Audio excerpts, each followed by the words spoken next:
네, 함께 하실 말씀은 창세기 24장 1절에서 9절 함께 하겠습니다. 창세기 24장 1절에서 9절. 제목은 대적의 성문을 차지하리라 라는 제목으로 함께 하겠습니다. 그 요한복음에서 가장 긴 장이 몇 장이라고 그랬죠?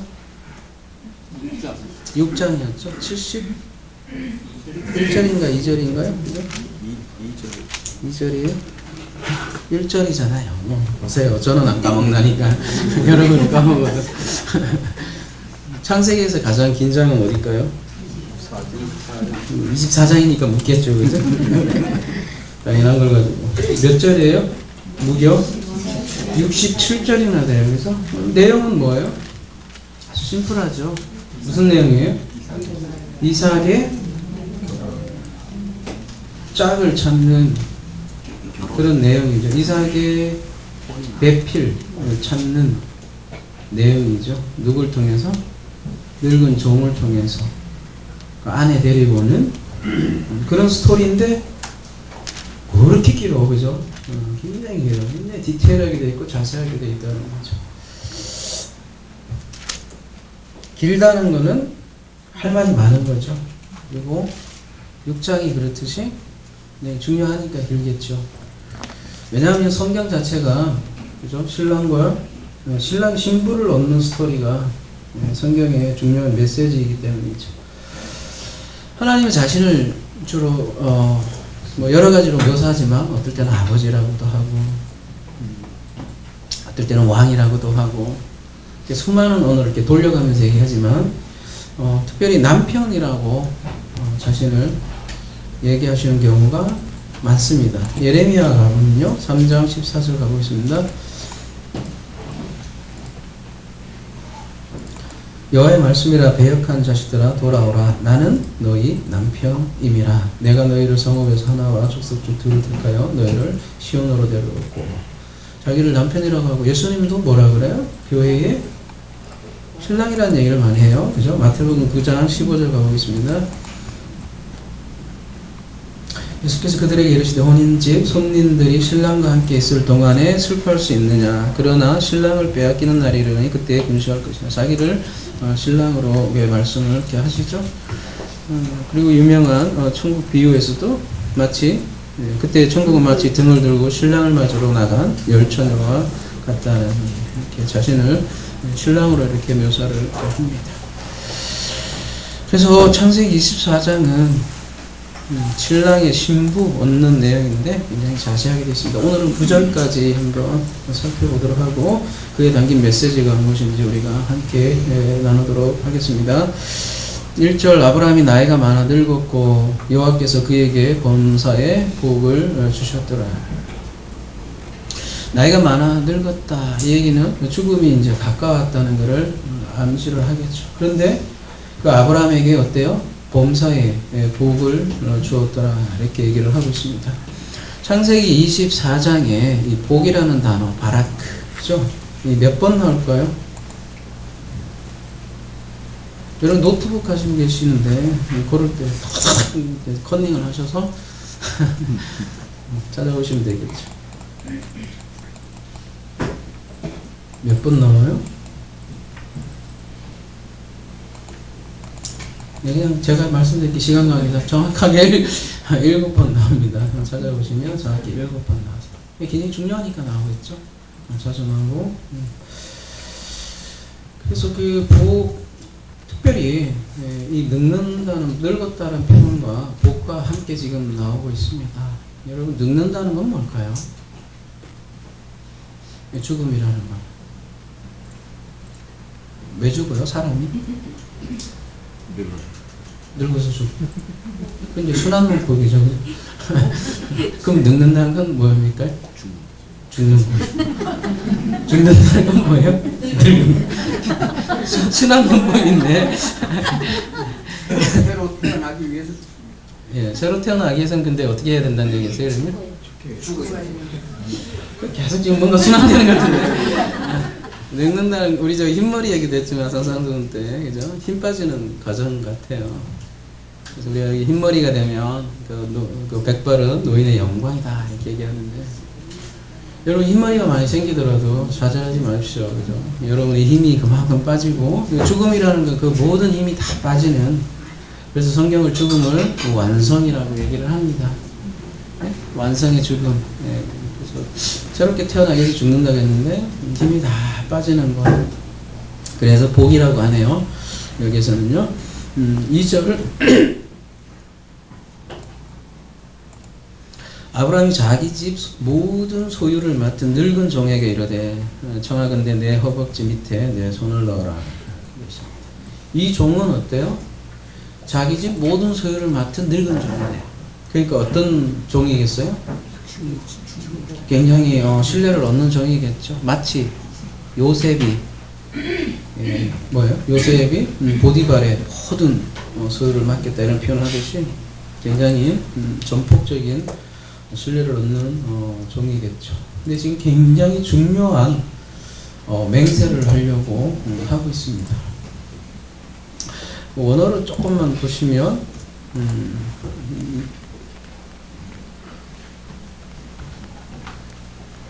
우리 개역개정에는 청하건대 이렇게 번역이 되어 있는데 나라는 건데요. 요 밑에 보시면 제발이라는 뜻이에요. 굉장히 이제 그러니까 청하는 건데 제발 이런 뜻이에요. 제발. 그리고 또 얼마나 중요하면 허벅지 밑에 손을 넣으라고 하는데 그 지저분하게 허벅지 밑에는 왜 손을 왜 넣으라고 그럴까요? 개혁에는 한도뼈라고 되어 있네요. 한도뼈라고 되어 있는데 개혁개정에 뭐라고 되어 있어요? 허벅지라고 되어 있죠. 허벅지 밑에 내 손을 넣어라. 이게 무슨 얘기겠어요? 왜 집어넣어요? 거기다가? 한도뼈가 생殖기 근처라는 얘기예요. 생殖기 근처. 그러니까 이 한도뼈에 손을 넣는다는 것은 사실은 생식과 관련이 되어 있는 거고, 지금 이삭의 아내를 얻어서 뭐를 얻으려고 하는 거예요? 뭐를 이어가는 거예요? 계속해서? 그 대를 이어가는 거예요. 그 씨를 이어가려고 하는 것 때문에 이런 표현을 하고,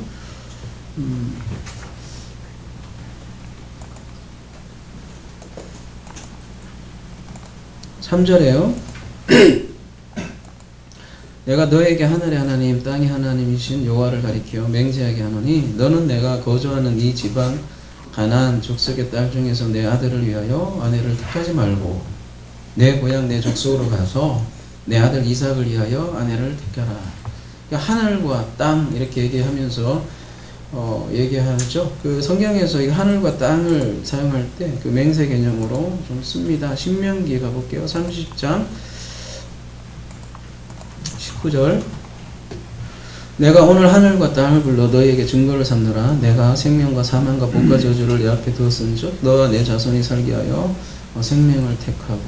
이사야 1장 2절 가볼게요. 하늘이여 들으라 땅이여 귀를 기울이라 여호와께서 말씀하시기를 내가 자식을 양육하였거늘 그들이 나를 거역하리라.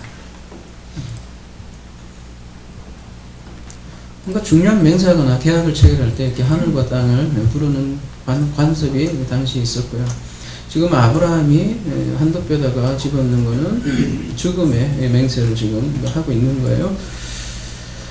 그런데 여기서 좀 질문이 생기네요. 뭐라 그래요? 왜 가나안 족속의 딸 중에서 아내를 택하지 않고 뭐라 그래요? 그 고향에 가서 아내를 택해 와야만 했을까요? 왜 가나안의 여인들은 안 될까요?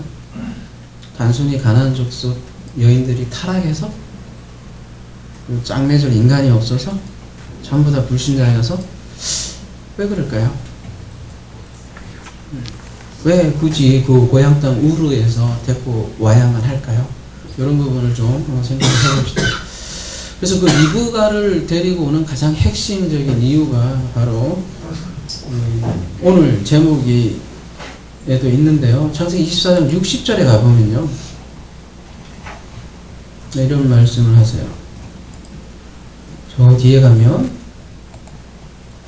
리브가에게 축복하여 이르되 우리 누이여 너는 천만인의 어머니가 될지어다 내 씨로 그 원수의 성문을 얻게 할지어다. 지금 원수의 오늘 제목은 대적의 성문을 차지하려 하는데 이 말씀은 어디에 나와요? 22장에 우리 이미 살펴봤어요. 22장 17절에 대적의 성문을 차지하리라 이런 말씀이 나오는데 똑같은 말씀이에요. 번역만 살짝 달리해서 그런 건데 대적의 성문을 차지한다 이 말씀으로 22장과 지금 24장이 연결되어 있는 거예요. 22장 문맥은 뭐예요? 그 아브라함이 이삭을 드리고 난 후에 받은 약속이잖아요. 그리고서 말씀하신 게 대적의 성문을 차지하려 그 말씀이 나오고 오늘 24장에도 이 말씀이 나온다고요. 그 얘기는 중간에 막벨라굴을 가운데 두고 이 말씀으로 둘이가 이렇게 연결되어 있다는 거죠. 그래서 이 말씀 때문에 우리가 24장의 메시지를 우리가 분명히 이제 이해할 수 있는 거겠죠. 그러니까 리브가를 데려오는 장면은 어때요? C가 원수의 성문을 차지하는 장면이라고 우리가 할 수 있는 거죠. 그러면 왜 가나안 족속의 딸이 아니라 그 우르죠? 바벨론에 있는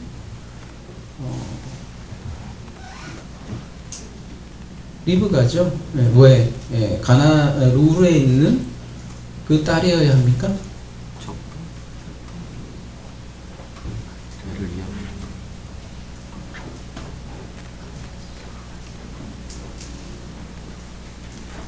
그 22장에는 그 모리아 산을 배경으로 하고 있고 그 여호와 이레를 외쳤던 산이죠. 네, 내가 여호와를 보았다. 그 표현을 그리고 그 메시가 대적의 성문을 차지할 것이다 이런 계시를 받은 장소겠죠. 이제 하나님의 맹세인데요. 그 맹세는 어떻게 이루어져요? 창세기 22장에 그리스도의 죽음을 통해서 이루어지고 또 그런 맹세를 하나님의 맹세를 표현하는 표징으로서 아브라함이 23장에서 막벨라굴을 사죠. 그리고 400년 후에 이루어질 그 하나님의 맹세가 이루어질 거라는 것을 표현하기 위해서 그 400세겔을 주고 산 그 굴이 막벨라 굴이죠. 이 성문을 차지해야 한다. 왜냐하면 우리가 이미 살펴봤듯이 승리 개념이죠. 승리한다는 개념인데 아까 요한복음에도 뭐예요? 그 생수의 강이 흘러넘치리라. 사방으로 흘러넘치는 그 장면이 십자가에서 이루어지지만 또 그 맨 앞에 창세기 2장에도 강 얘기가 나오듯이 사실은 이 표현은 어디부터 출발을 할까요?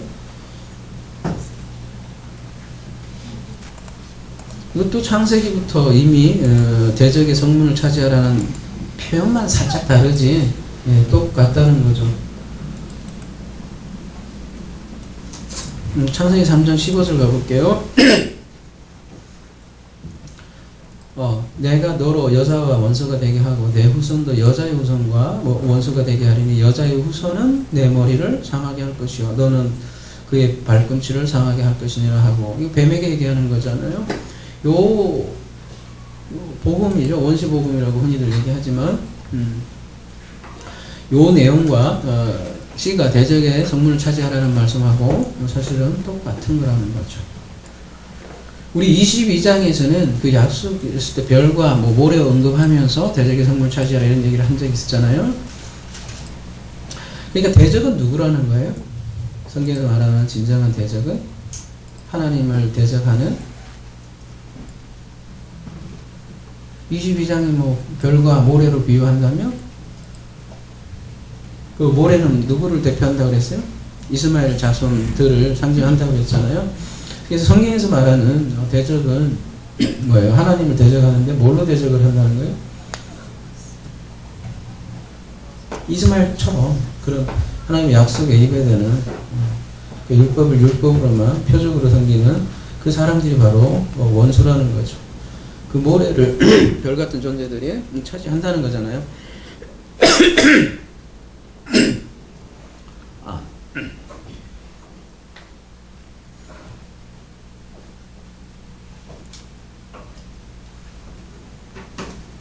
히브리서 10장 19절 가볼게요.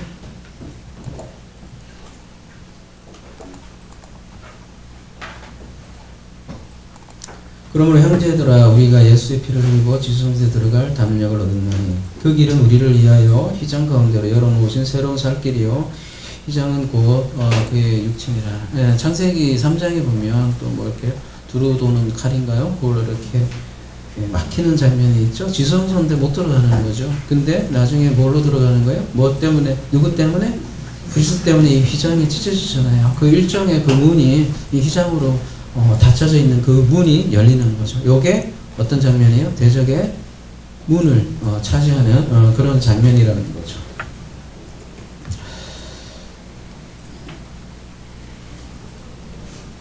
예수님께서 내가 3일 만에 성전을 그러니까 이 성전 헐라 내가 3일 만에 다시 세우리라 이렇게 얘기하시는데 그 뭐예요? 그 예루살렘 성전이 어떻게 보면 원수가 된 거죠.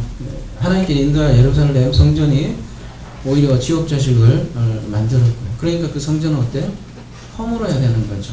근데 예수님이 자기의 죽음으로 그 성전을 허물었죠. 그리고 새로운 성전을 우리에게 넘겨주셨는데 그 새로운 성전은 뭐래요? 고린도전서 3장 16절에 너희가 하나님의 성전이지 않느냐 이렇게 얘기를 하고 있잖아요. 그래서 우리가 성전이 되고 그거를 이제 하늘의 별들이 된다 이렇게 얘기를 하는 거죠. 그래서 다니엘서 12장에는 지혜 있는 자는 궁창의 빛과 같이 빛날 것이요 많은 사람을 옳은 대로 돌게 한 자는 별과 같이 영원히 빛내리라 이렇게 얘기를 하고 있죠. 이게 지난주 우리가 대적의 성문을 차지하려라 지난주 아니라 22장의 문맥에서 이미 나왔던 거예요. 우리는 잘 까먹으니까 뭐 리마인드 했던 거예요. 총 얘기한 거 아니라고요. 이 내용과 그대로 24장은 연결된다는 거죠.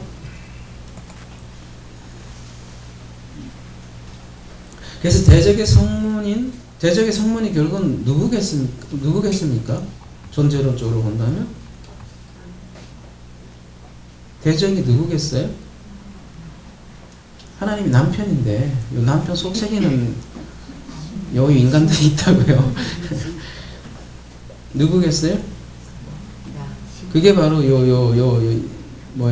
요 교회인데 그 교회를 아내로 표현하고 신부로 표현을 한다는 거죠. 그 교회 대표로 지금 누가 나오는 거예요? 리브가가 나오는 거죠. 그래서 리브가를 차지하는 장면이죠. 대적의 성문이. 그래서 그 리브가 이 발음이 뭐예요? 어때요?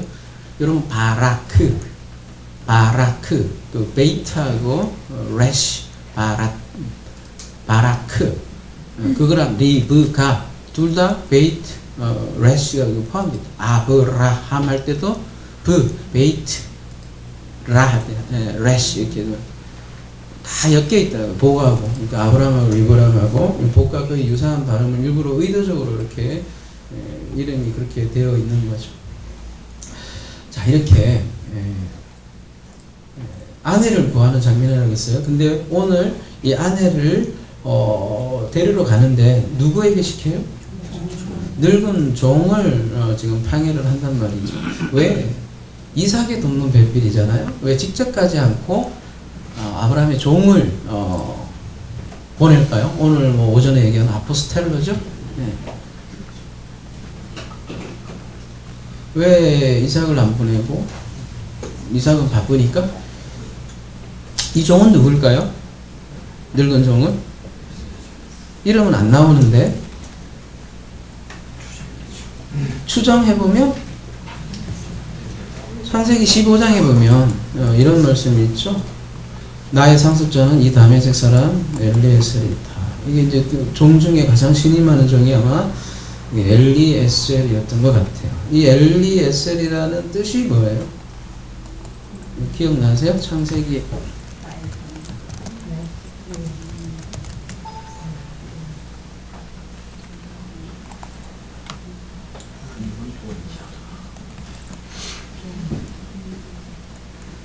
엘 플러스 에제르죠, 그죠? 에제르도 창세기 2장에 여러분 배웠죠. 돕는 배표할 때 에제르. 그러니까 도움의 엘. 뭐예요? 돕는 하나님 이런 뜻이라고요. 요게 신약에서 얘기하면 뭐예요? 그렇죠. 여러분 얘기하신 보혜사예요. 보혜사가 누구예요?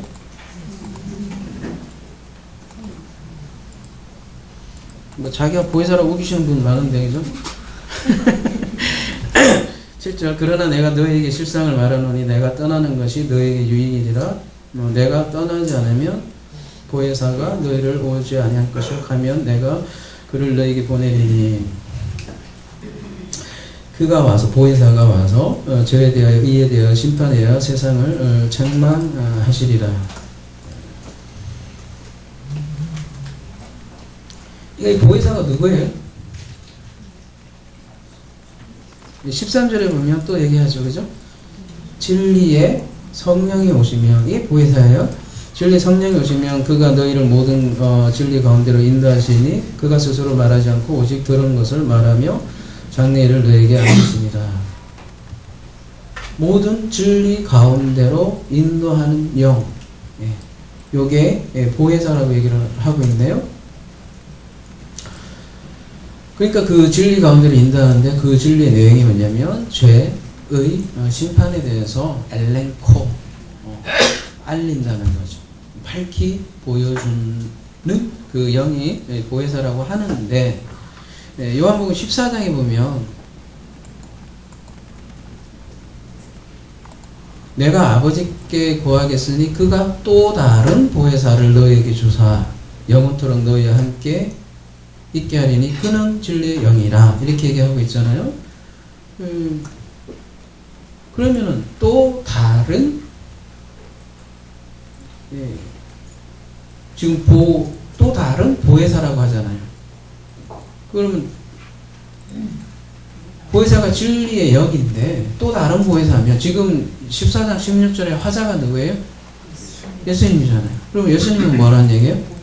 예수님도 보혜사고 또 성령도 또 다른 보혜사니까 또 보혜사라는 거 아니에요. 그러니까 보혜사라는 건 결국 뭐예요? 예수 자신도 보혜사라는 거잖아요. 진리의 영을 보혜사라고 하고 그 진리의 근데 지금 또 다른 보혜사를 어떻게 보내냐 얘기는 지금 예수의 죽음으로 우리의 보혜사를 넘겨준다 이렇게 얘기를 하고 있잖아요.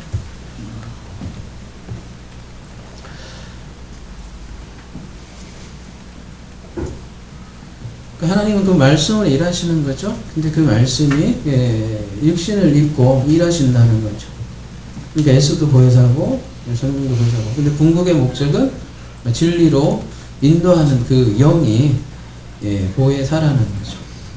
예수께서 하신 말씀이 진리고 그 말씀이 진리의 영이라는 거죠. 그러면 지금 아브라함은 누구예요? 이삭의 아버지죠. 엘리에셀은요, 아브라함의 뭐예요? 종이에요. 그죠? 그 아브라함이 그 종을 어떻게 해요? 보내죠? 그거를 오늘 요한복음하고 아주 밀접하게 연결이 되는데 예수님께서 자꾸 자기를 어떻게 했대요? 보냈다. 아포스텔로 했다. 아포스텔로 했다. 이렇게 얘기를 하잖아요. 종이에요. 그 보냄을 받은 자라는 뜻이 뭐예요? 또? 사도예요. 그러니까 엘리에셀은 지금 종인데 누구의 맹세를 이행하려고 해요? 아브라함의 그 맹세를 이행하는 종이잖아요. 여러분 종이란 뭘까요?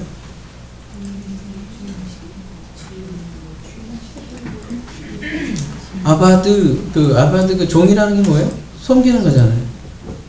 예배하는 자, 섬기는 거. 근데 그 이름이 이제 엘리에셀이라면 말씀과 관련이 돼 있고 진리의 영과 관련이 돼 있고 말씀으로 섬기는 영, 그 종을 얘기하는 거겠죠. 예수님께서 자기가 자꾸 아버지가 자신을 보냈다 이렇게 얘기하잖아요. 그럼 창세기 2장 24장 가볼게요.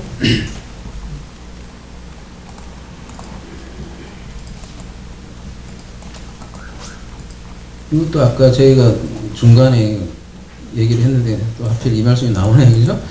이러므로 남자가 부모를 떠나 그의 아내와 합하여 둘이 한 몸을 이룰지니라 이렇게 되어 있는데요.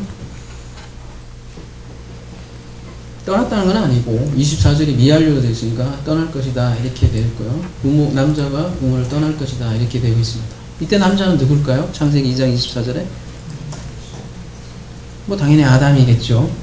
근데 이 아담은 단순한 아담이 아니라 로마서에 보면 그리스도의 모형이다 이렇게 얘기를 하고 있네요. 그러면 그 그리스도가 누구를 떠난다는 거예요? 부모를 떠남 아까 그 다음에 보냄, 떠남 뭐 이런 개념이 있다고 그랬죠. 그래서 누구랑 연합을 한다는 거예요? 그 아내와 교회와 연합하는 그 예언이죠.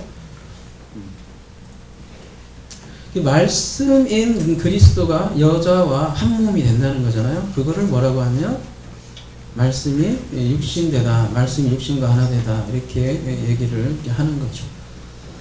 그래서 우리가 뭐가 된다고 그래요? 성경에서는 그거 성전이 된다고 하는데 다른 말로 하면 그거를 우리가 그리스도의 지체가 된다 이렇게 얘기를 해요. 한번 가볼게요. 요 에베소서 5장 30절 가보겠습니다. 우리는 그 몸의 지체입니다. 창세기 말씀 그대로 받아서 그러므로 사람이 부모를 떠나 그의 아내와 합하여 그 둘이 한 육체가 될지니 이 비밀이 크도다. 나는 이 남자 이제 그리스도로 얘기하는 거잖아요. 그래서 나는 그리스도와 교회되어 말하노라 이렇게 얘기를 하고 있습니다. 그리스도와 교회되는 게 뭐래요? 비밀이래요. 그죠? 그냥 단순히 뭐 남자 여자 얘기면 창세기 2장 그 말 24절인가요? 말씀이 뭐 전혀 비밀일 것도 없겠죠.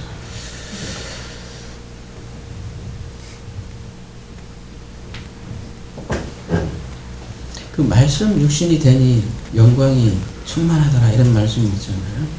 그 말씀 육신이 우리 예수 그리스도만 뿐만 아니라 우리 인간이란 존재 자체도 그렇다는 거예요. 뭐예요? 우리 인간도 그 말씀이 본체고 그 말씀이 우리 육신 안에 거하니 우리가 영광을 보라오 목격하는 거죠. 그죠? 이게 이제 용어는 뭐 다 다를 수도 있을지 몰라도 그게 바로 거듭남이라고도 하고 부활이라고도 하고 구원이라고도 하고 하나됨이라고 우리가 얘기를 이렇게 하는 거죠. 그래서 오늘 본문은 이 비밀에 대해서 자세하게 그리는 거예요. 사실 비밀할 것도 없죠. 남자 여자 결혼관계를 통해서 구원을 설명을 하고 있으니까요. 그러니까 이 아브라함이 말하자면 누구에게있어요? 종에게 있어서는 부모죠. 예. 부모나 마찬가지죠. 부모를 떠나는 늙은 종. 그러니까 아버지가 보내는 이죠. 그러면은 이 늙은 종은 누구를 상징할까요? 누가 보여요? 이 늙은 종에서?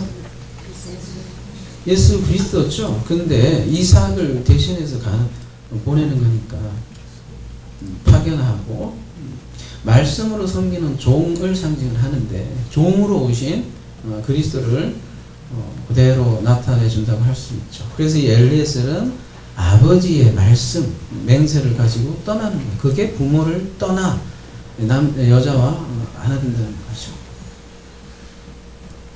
육신을 가지고 있는 모습으로 인자의 모습으로 오잖아요. 그게 종의 모습으로 온 예수인데 예수의 본체는 말씀이거든요.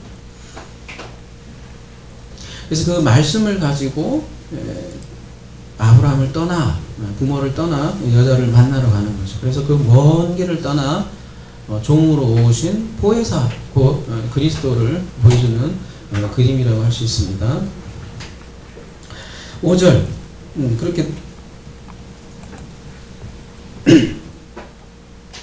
그러니까 이 가나안 딸들이 막 타락해서 뭐 여기서 맺을 인간이 없다 이런 맥락이 아니라 뭐예요? 애굽에 파송하는 그 개념하고 똑같단 말이에요. 한번 보세요.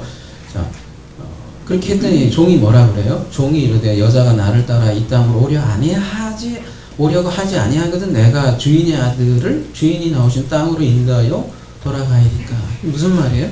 만약 여자가 고향을 안 떠나면 어쩔 거예요? 이런 거잖아요. 그러면은 이삭이 글로 가야 돼요? 그 얘기잖아요. 그죠? 근데 이게 누구의 모습하고 가만히 보면 닮아 있냐면 누구의 모습하고 비슷하지 않아요?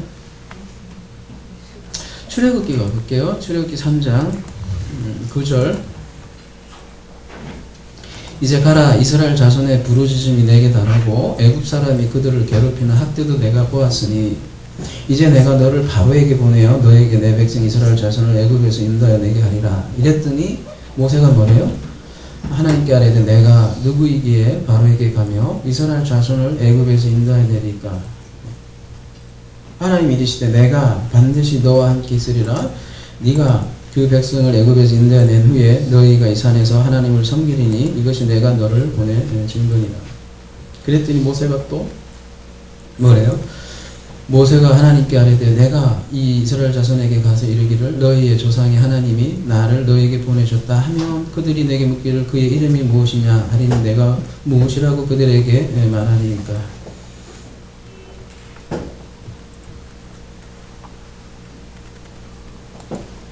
자, 오늘 본문으로 다시 돌아와서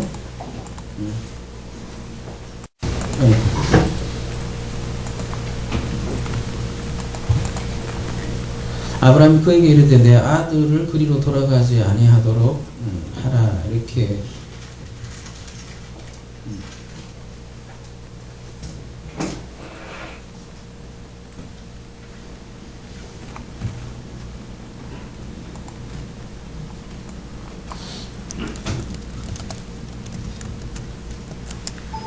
그 개혁 개정은 삼가라는 말이 들어가 있어요. 그죠? 오늘 아니 개혁은요.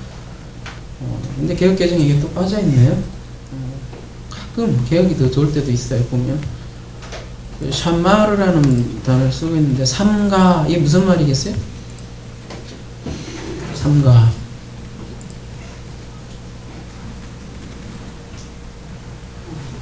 삼가 이거 우리나라 말이 뭐지? 삼가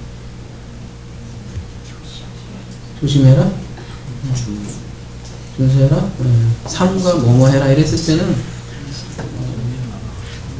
그 사람이 지금 얘기한 게 그 옳지 않다는 표현으로 삼가 무슨 얘기 이렇게 많이 쓰거든요. 지금 아들은 글로 가면 안 돼요. 내 아들을 글로 돌아가다 했지만 그 아들은 그 글로 가면 안 된다 이런 얘기를 하는 거거든요. 아들의 거처는 어디예요? 궁극적인 거처는 약속의 땅이잖아요. 가나안이잖아요. 세상 땅이 아니라 하늘나라인데 그걸 데리고 오는 거지. 글로 가는 것이 아니죠. 궁극은 하나님 아버지로 깨로 간다 이렇게 얘기를 하잖아요. 오늘 요한복음에서도 마찬가지로 그 가나안에서 이거 우르에서 가나안으로 데리고 와야 되잖아요. 7절에요. 하늘의 하나님 여호와께서 나를 내 아버지 집과 내 고향에서 떠나게 하시고 내게 말씀하시며 내게 맹세하여 이르시기를 이 땅을 내 씨에게 주리라 하셨으니 그가 그 사자를 너보다 앞서 보낼지니라. 내가 거기서 내 아들을 위하여 아내를 택할지니라. 요게 창세기 12장 1절 말씀을 좀 상기케 하는데요. 내 고향에서 떠나게 하시고 이런 표현들 그죠? 그래서 창세기 12장 7절에 언급된 것처럼 이 땅을 자손에게 줄 거라고 약속을 하셨죠. 하나님의 맹세예요. 지금 아버지는 지금 아브라함은 인간 아브라함이지만 그 메시지는 계속 그 하나님을 지금 대변한 그 표현을 계속 하고 있는 거예요. 아브라함 그죠? 그래서 이 하나님의 맹세를 이루기 위해서 누구를 보낸대요? 그 사자를 너보다 앞서 보낸다 했는데 말라크인데요. 여러분 잘 아시는 메신저, 천사 뭐 이런 뜻이거든요. 복음을 전하는 메신저. 그러면 종이 말씀을 전할 때 그 말씀을 받는 자에게는 이미 누가 일을 한다는 얘기예요? 이 말라크가 이미 일하신다는 거예요. 예수님께서 말씀하실 때 그 말씀이 알아먹으려면 이미 하나님의 이 말라크가 일을 하시기 때문에 그 말씀을 받을 수 있다는 얘기예요. 이 장면도 보면요. 그가 그 사자를 너보다 앞서 보낼 것이다. 이게 모세의 장면하고도 똑같은 반향이에요. 그러니까 보면 모세 장면 한번 가봅시다.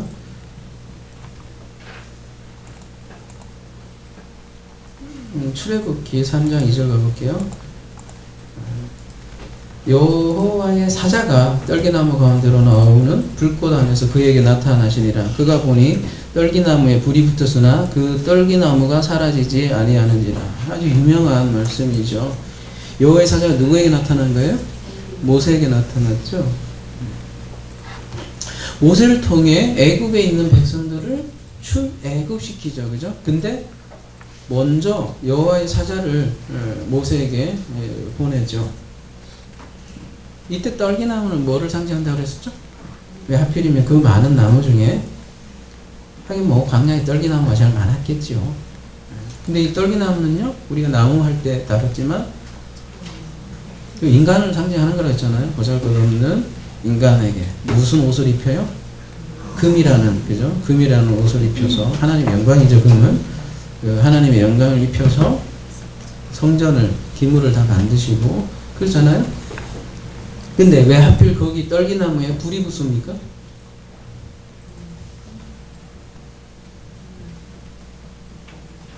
뭐 여러 가지 모습이 있을 텐데 왜 하필은 왜 불일까요? 그런 생각 해보셨어요?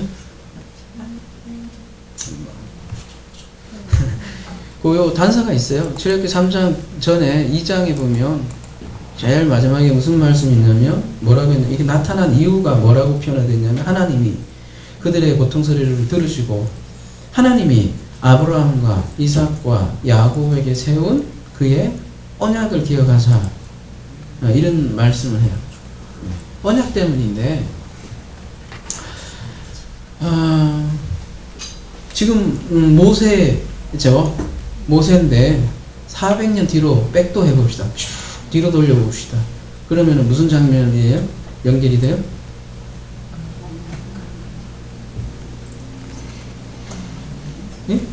400년으로 뒤로 슉 돌리면 어디까지 가요?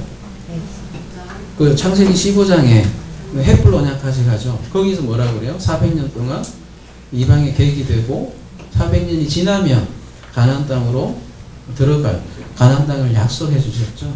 그때 언약을 할 때 무슨 모습으로? 햇불이죠. 햇불이 고기 잘라진 고기 사이를 지나가죠. 그걸 그래서 우리가 흔히 햇불 언약이라고 얘기를 하는데 보통 계약 때 그 잘라진 고기 사이에 누가 지나간다고 그랬어요? 계약을 맺는 두 왕이 원래 지나가는데 창세기 15장에는 뭐만 지나가요? 햇불만 지나가죠. 그죠? 하나님께서 자신이 그러니까 본인이 그 언약을 하나님이 책임지겠다. 하나님의 맹세, 일방적인 언약의 맹세를 창세기 15장에 그 불로 표현해 주셨잖아요. 그래서 쪼로로로 400년 후에 그 아브라함의 기억, 그 언약을 기억하셨다. 24절 이렇게 얘기를 하는 거죠. 그러면 하나님이 까먹어요? 중간에? 까먹었다가 고통 소리를 하니까 내 깜빡했었네. 다시 기억했다. 그런 얘기일까요 이게? 아니면 어떤 얘기겠어요? 아까 그 요한복음에서도 보면 아직 내 때가 이르지 않았다. 뭐 이런 말씀을 나눴잖아요. 때 아직 차지 않았다. 네, 그런 얘기도 있고 갈라디아에서 보면 때가 참회라는 뜻이 있고요. 그죠? 하나님 때가 옛날에 약속해놨으니까 지금 이제 그 때가 되었다라는 표현으로 지금 그 기억하셨다 이렇게 얘기를 하는 거죠. 그리고서는 아브라함의 하나님, 이삭의 하나님, 야곱의 하나님이 언약을 기억하셨다 이렇게 얘기를 하고 있어요. 그래서 하필 떨기나무에 불이 붙은 모습은 바로 이 햇불 언약을 상기시켜주는 그 장면이라고 할 수 있습니다. 강렬한 이미지이기도 하고요. 그죠? 그리고 우리가 지난 시간 배웠던 그 막벨라 불 있죠? 담긴 그 언약의 성취이기도 하고요. 그래서 이 불은 또 하나님의 임재를 많이 하나님 임재할 때 불, 시내산에 불 가운데 강림하고 뭐 신약 시대로 오면 뭐 불 같은 성령 이렇게 얘기를 하고 하잖아요. 그때 이제 이렇게 불러 오셔서 모세에게 얘기한 게 뭐예요? 네가 애굽을 애굽 백성을, 그러니까 이스라엘 백성을, 그죠? 애굽에 있는 백성을 어떻게 하라는 거예요? 네가 가서 데리고 나오라 그 얘기잖아요. 모세를 뭐 해요? 아포스텔로 보냈다고요.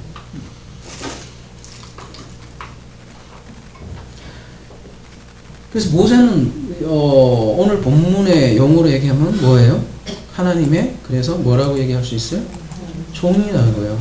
종은 그렇게 아포스텔로 된 말씀으로 섬기는 그런 종을 얘기한다고요. 그러니까 아브라함이 지금 늙은 종과도 같은 위치에 있는 거죠. 그래서 하나님 말씀을 가져가고, 근데 그가 가기 전에 이미 사자를 내가 보낸다 얘기를 한단 말이야. 모세가 가기도 전에 이미 어디 갔어? 여기구나. 네. 그럼 출애굽기에 가볼게요. 똑같은 장면이 그래서 나온다고요. 이게 두 개니까 되게 헷갈리네. 여기고 요거는 출애굽. 본문을 놓으려고 이렇게 놓은 건데. 23장 가볼게요.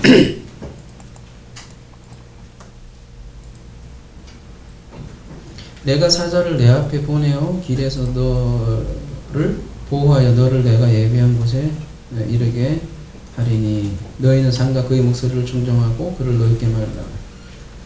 이렇게 여기도 있고요. 출애굽기 32장 33절 가볼게요.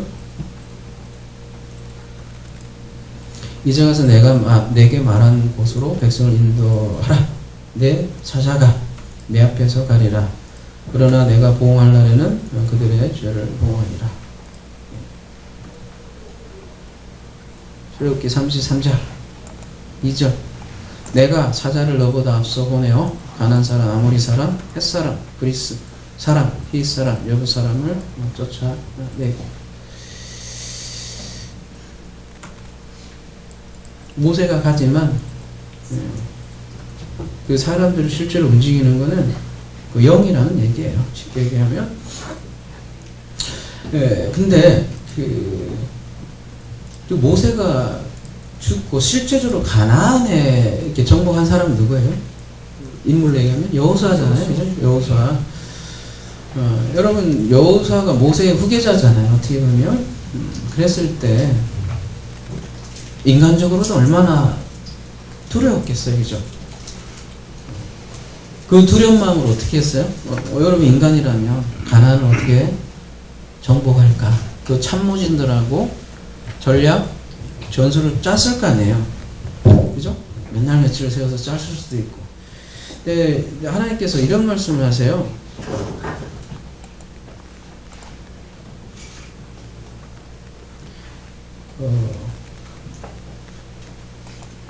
여호수아 1장 7절.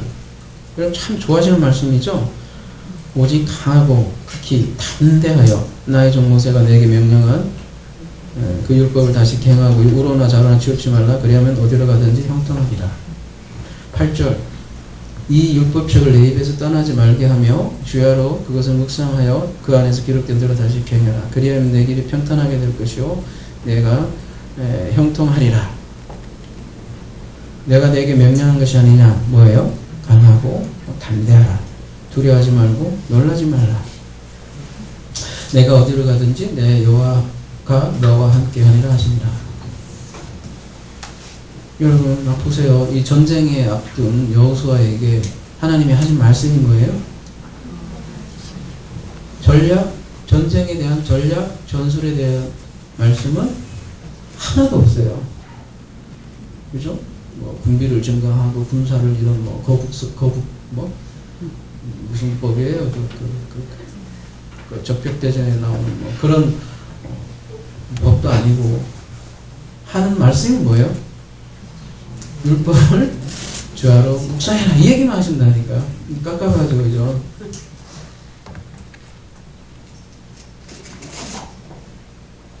율법이라는 게 여러분 이해하기 성경 토라인데요. 히브리어로. 그냥 우리는 쪼잔하게 하나의 법 그런 걸로 생각할 줄 모르지만 그냥 가르침이라는 통째적인 뜻이 율법이에요.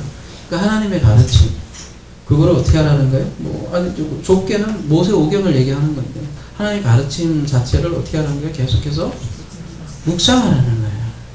근데 모세오경의 의미는 그런 조그만한 그 규례라기보다는 그 전체에 담긴 하나님의 그 구원의 여정, 그 언약, 그걸 담아놓은 메시지거든요. 그러니까 그거를 어떻게 하라는 거예요? 계속해서 그 율법에는 하나님의 뭐가 담겨있다는 거예요? 맹세, 소원, 언약이 담겨있다. 그걸 주야로 묵상하고 그거를 간직하고 지키고 수호해라. 그래서 믿게 되게 하라. 그 얘기 묵상하라. 계속 그 얘기를 하는 거죠. 그래서 하나님의 진정 소원을 알라. 그러니까 여호수아에는 전쟁이 많이 나오잖아요. 잔인하다는 거. 그러니까 이 전쟁은 어떤 전쟁이라는 거예요? 이게 물리적인 전쟁이라면 전략 전술에 대해서 얘기했을 텐데 그러한 전쟁이 아니라는 거예요. 실제로 전쟁을 보세요. 전쟁에 최초로 실패한 전쟁이 뭐예요? 아이성 전투잖아요. 어마어마한 여리고는 때려 부셨는데 꼴랑 조그만한 그 아이성은 승리하지 못해요. 왜 그랬어요? 우리 회렘이라고 하잖아요. 우리가 완전 전면하라고 하잖아요. 여호수아에서 보면. 근데 아간이 어떻게 해요? 전리품을 숨겼죠. 그죠? 뭐 한 사람 뭐 조금 숨긴 것 같고, 그죠? 대망하잖아요. 그러니까 여호수아서는 이런 대적의 성문을 차지하는 전쟁인데요. 그죠? 그걸 그림으로 잘 설명한 건데, 그 본질은, 성경에서 말하는 전쟁의 본질은 결국은 누구와 누구의 전쟁이라는 거예요? 가나안과 싸우는 거는 그냥 그림이고 실제로는 지금 이거예요. 여호수아 1장 7절, 7절, 8절, 9절. 하나님과 결국 나와의 문제라는 거예요.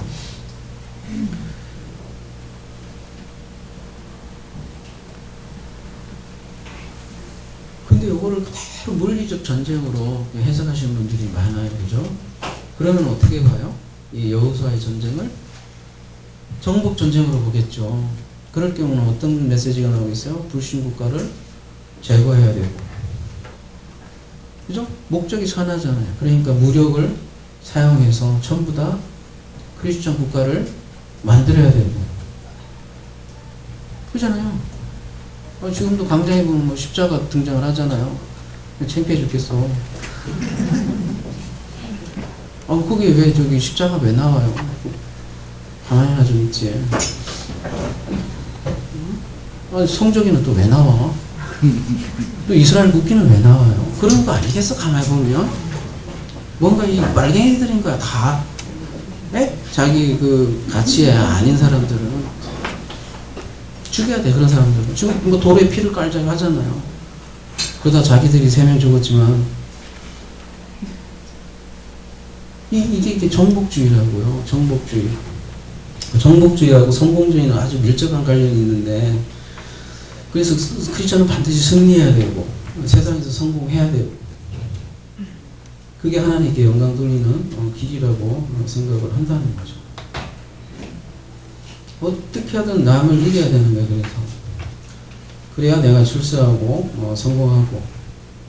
그게 여호수아서를 그렇게 물리적인 땅으로 생각하시는 분들이 그렇게 읽으면 성경은 그런 쪽으로 간다는 거죠. 그래서 어때요? 이 말씀을 굉장히 좋아하잖아요.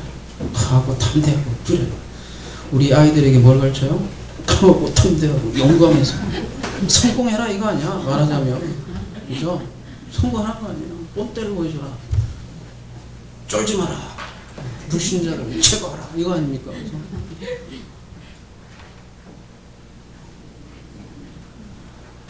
그래서 실제로 저기 아메리카에 그 인디언들 싹 다 죽이잖아요. 누가 다 죽였어요? 청교도들이 다 죽였다고. 잘 살고 있는 애들.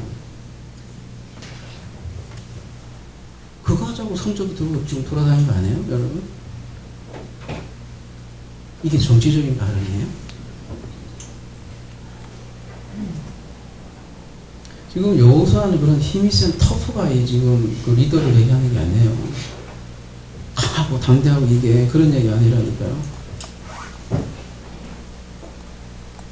마태복음 5장 5절 말씀하고 마무리하도록 하겠습니다. 온유한 자는 복이 있나니 그들이 땅을 기업으로 받을 것이다. 온유한 자가 땅을 소유한다니까 성경에서는. 물론 이 땅도 부동산이겠어요? 아니잖아요. 여기 대꾸로 다 돼 있으니까 앞뒤로 보면 나오잖아요. 가디, 그죠? 뭐예요? 앞에는 천국, 위로, 배부름, 의, 뭐 긍휼, 다 이런 개념으로 봤을 때 땅은 뭐겠어요? 하나님 나라잖아요.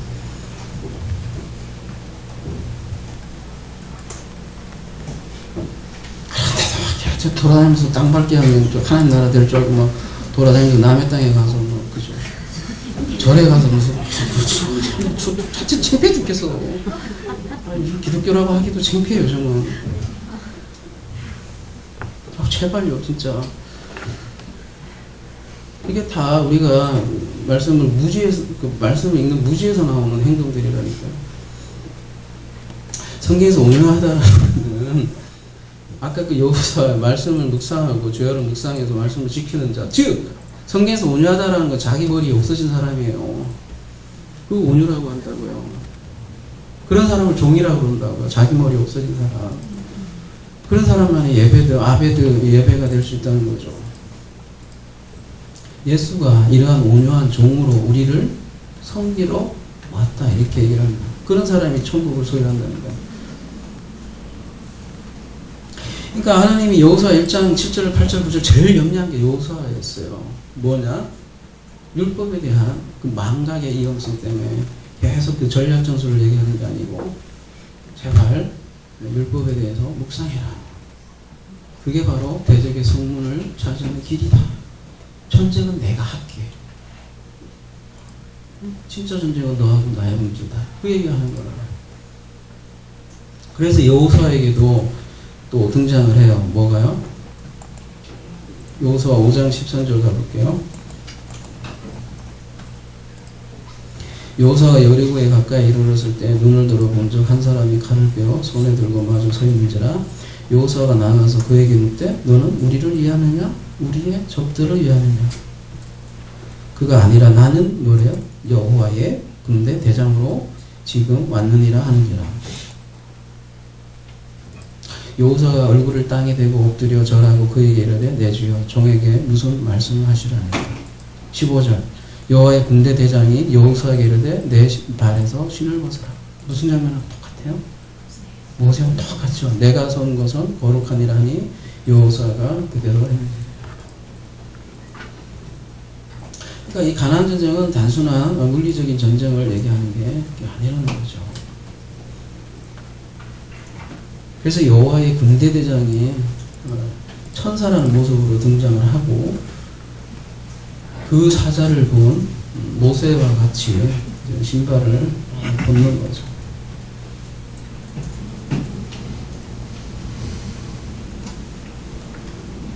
이게 여호와의 전쟁이에요. 자기 내려놓는 그 온유한 자 되는 신발을 벗는 게 그거 아니겠어요? 그럼 전쟁은 누가 이끈다는 거예요 지금? 여호와의 군대 대장이 하겠다는 거 아니겠어요? 그래서 오늘 본문으로 넘어가 볼게요. 그래서 이런 말씀이 있는 거예요. 만일 여자가 너를 따라오려고 하지 아니하면 나의 임명세가 너와 상관이 없나니 오직 내 아들을 데리고 그리로 가지 말지니라. 9절까지 맞이할게요. 그 종이 이에 그의 주인 아브라함의 허벅지 아래에 손을 놓고 이 일에 대하여 그에게 맹세하리더라. 어때요? 만일 여자가 너를 따라오지 아니하거든 종이죠. 그죠? 예수를 따르지 않는 자는 하나님의 맹세와 상관이 없다. 이렇게 해서 거꾸로 얘기하면 누가 따른다는 얘기예요? 온유한 자, 즉 자기 머리가 없어진 그 여자는, 다른 말로 그리스도가 머리인 사람은 누굴 따른다는 얘기예요? 그리스도를 따른다는 거죠. 그거를 신약에서는 그대로 또 요한계시록에서는 이렇게 얘기를 해요. 요한계시록 19장 13절 가볼게요. 또 그가 핏 뿌린 옷을 입었는데 그 이름은 하나님의 말씀이라 칭하더라. 14장 하늘에 있는 군대들이 희고 깨끗한 세마포 옷을 입고 병마를 타고 그를 따르더라. 여호와의 군대는 누구를 따른다는 거예요? 구약으로 얘기하면 예수와 여호수아, 그죠? 신약 예수를 따른다라는 거죠. 왜요? 양은 그의 목자의 음성을 알기 때문이죠. 왜요?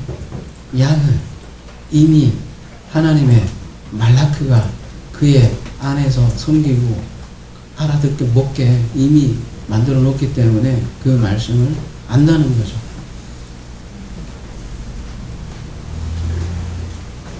그런 성도를 우리 요한계시록에서는 하늘에 있는 군대들이라고 해요. 그 신부들을 군대라고 얘기합니다.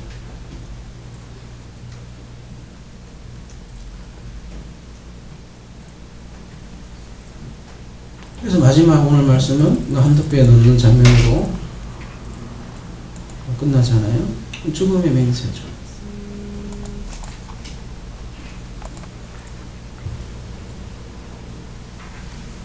죽음의 맹세라고.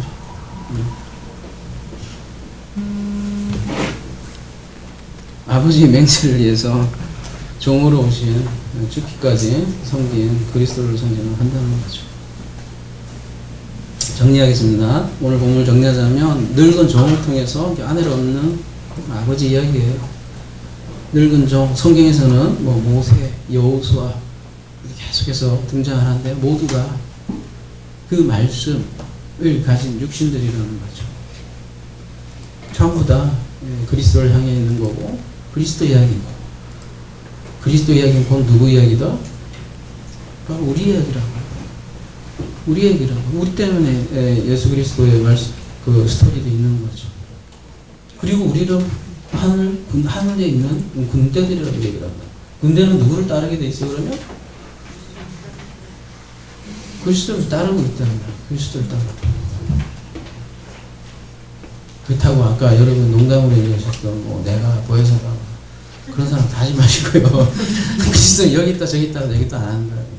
하나님 말라크로서 이미 각자 한 사람 한 사람에게 다 일하시고 있다고요. 자꾸 보이는 거 쫓지 마시라고요.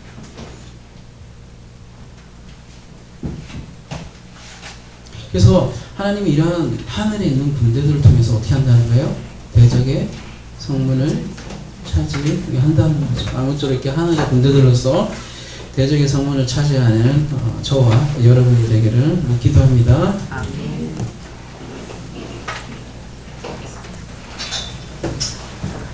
마쳤습니다.